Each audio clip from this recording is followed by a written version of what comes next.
एक एकदम श्रीमंत माणूस न घर होता, एकदम आबाद आणि घरमा सर्व काही होतं, फक्त वाघीन दूधच होतं नाही.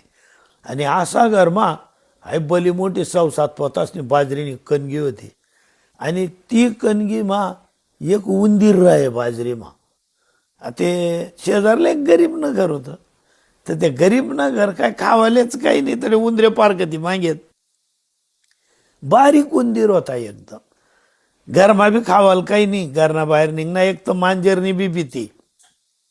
नजर चुकाडी चाकाडी पायऱ्या चढी चुडी कोपरा कापरा करतीन, या श्रीमंताना गरमा घुशी घ्या, नेमका बाजरीन कणगी चालना घ्या.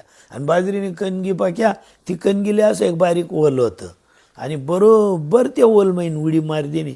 मजार 1.5-2 पोता बाजरी होती.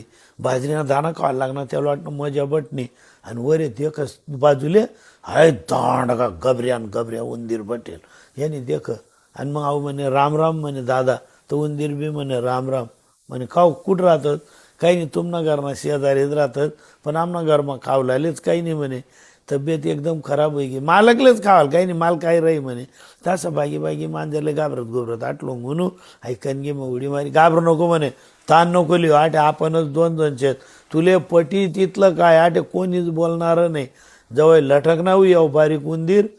15 दिन माता असा उई घ्या, त्या जाडा उंदीरना बरोबरी मग घ्या.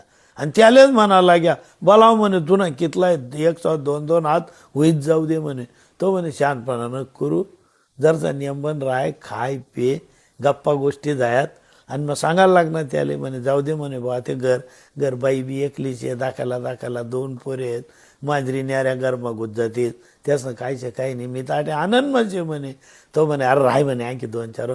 नको म्हणे बो मला जाऊ दे, येत जाय म्हणे मग, हा कायम येत जाय म्हणे. असा त्या बोकारा पाहू ना कुठे निघताय, दांडगावी जायला होता उभी. मग त्याला म्हणे कार बा, ते मला तर बाहेर निघता येत नाही, काय करू? आता 15 दिन उपास कर म्हणे, तू एकदम निरंकार उपास कर, पहिले सारखी बारीक तब्येत करले म्हणे. बाजरी मार राहायचं, बाजरी खाणं बंद करणं पडणं, नुसता पडी राहे, सुखाई घ्या. मग या उंदीरने त्याला उठाडा, अरे जो डोळ्यानकलो उठ म्हणे, बारीक होईल चितवचिन्या बोकारान बाहेर पै जाय म्हणे, तू चिद्रान बाहेर. आणि पै म्हणे असा मा बाहेर उन्हा ती टाकीकडे देखायला लागणार. काय शिकसूत यानं पहिन आपण, जैशी स्थिती आहे तैशा परी राहे, कौतुक कतूप आहे संचिताचे. आपलं शरीर आहे दुसऱ्यांच्या शरीर सारखं जोहार पाहिजे आहे अपेक्षा ठेवू नका.